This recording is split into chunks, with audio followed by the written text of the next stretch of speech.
Hi there, BrewTubers! Happy Homebrew Wednesday and welcome to my first grain to glass video.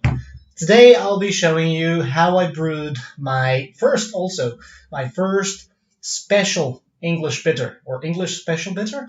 It was intended to be an English strong bitter, but as you'll see, something went wrong with the efficiency and I ended up with a lower original gravity than expected, and also I ended up with a higher final gravity, which ended up in a respectable ABV percentage, but not within the style of a strong bitter. So the beer only fits in the category of an English special bitter, which, by the way, is a type of beer that I've been willing to brew since a long time ago, because sometimes you just have to keep things simple, and I wanted a simple malty beer with only one type of hop, even if you can always add more than one variety, but I only wanted to focus on Fuggles.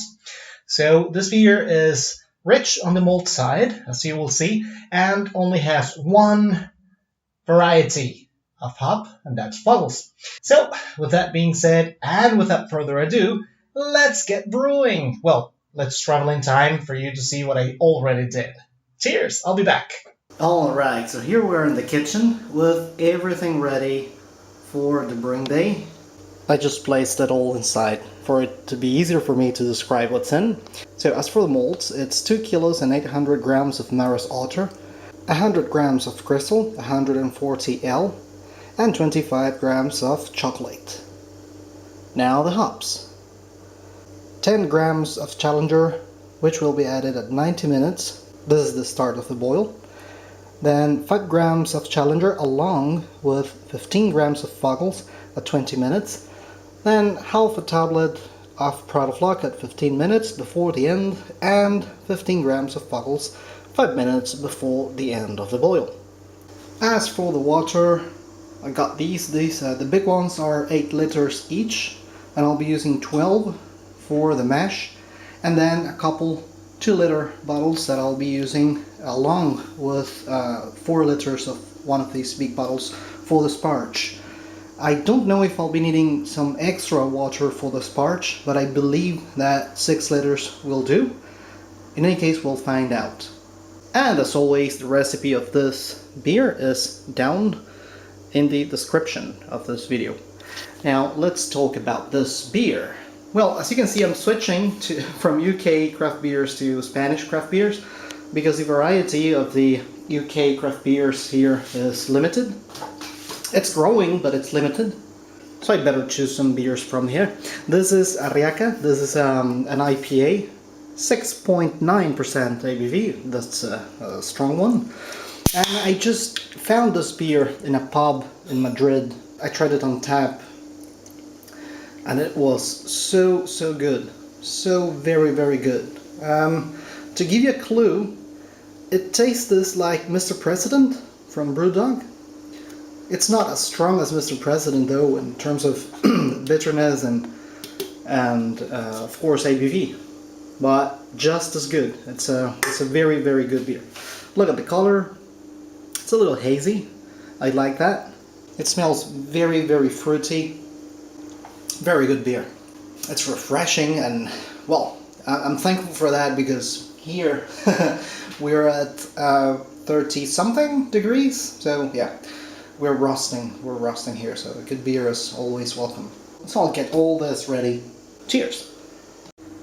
Alright, so now I'm just waiting for the water to get to the first temperature of the step mash.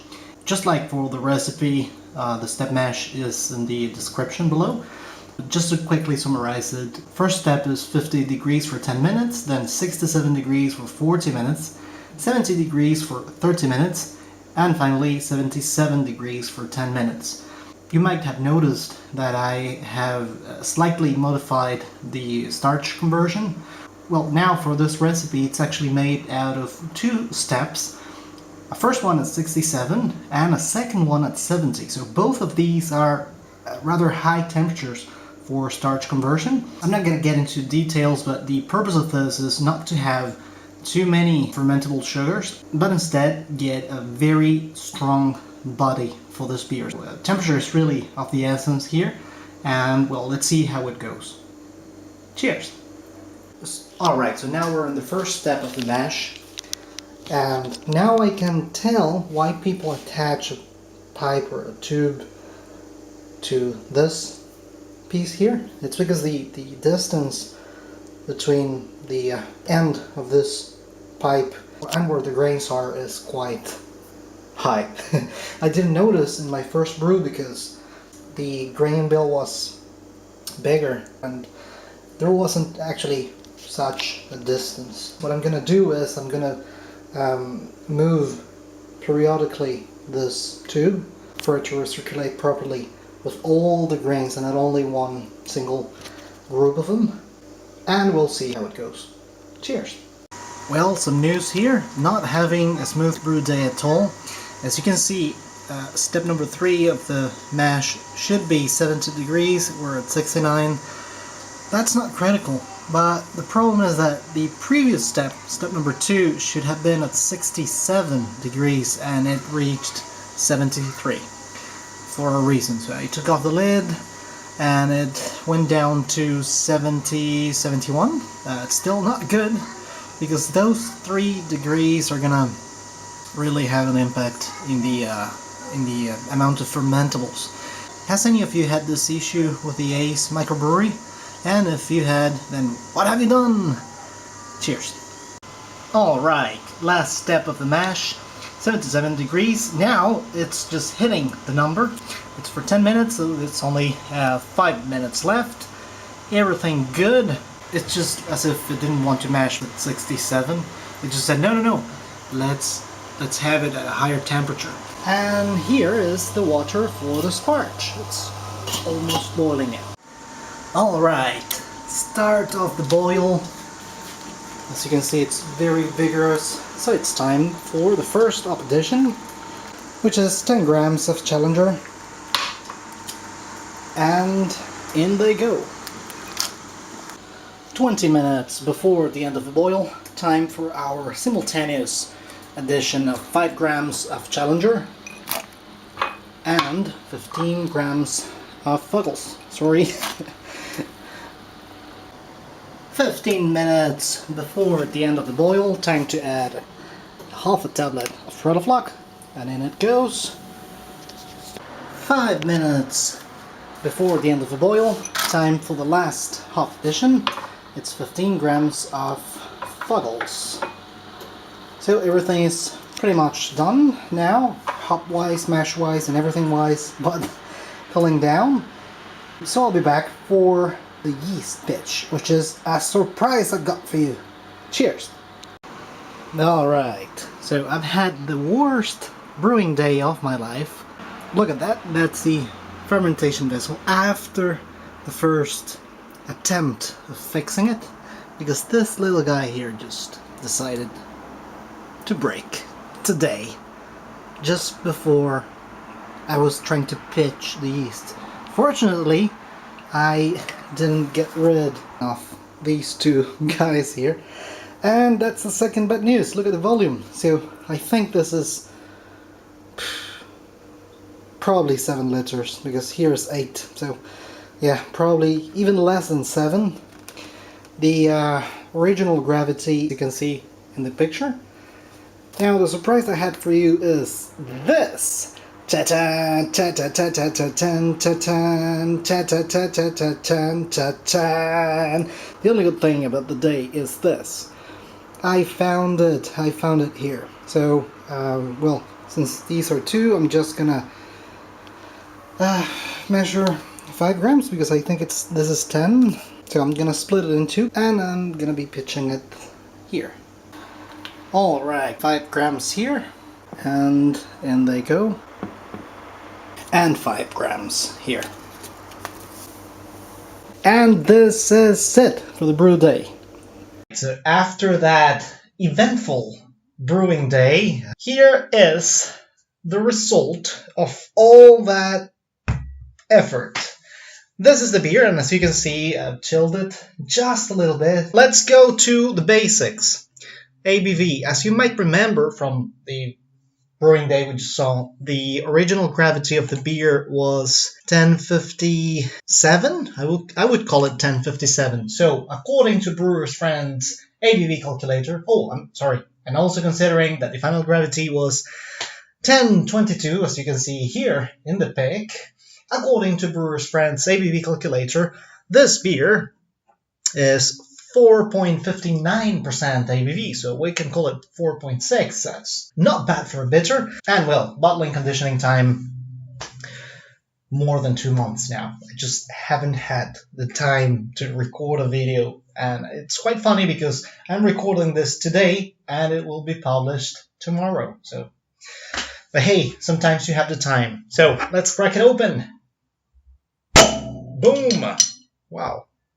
That was a respectful opening, and let's see what she looks like.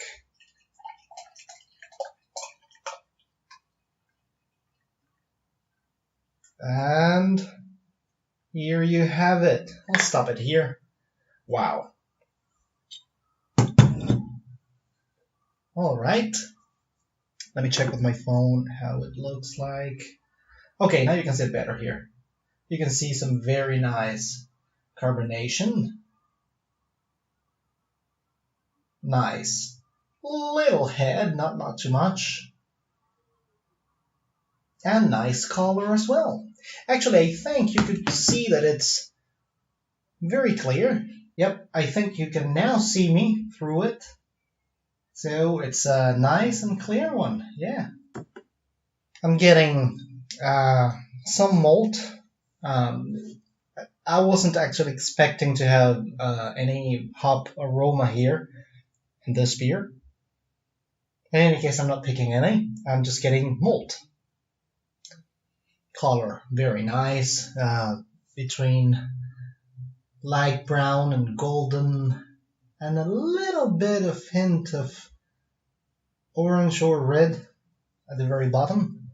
That's what she looks like. Now, yeah, again, only malt. Now, let's taste it. Cheers!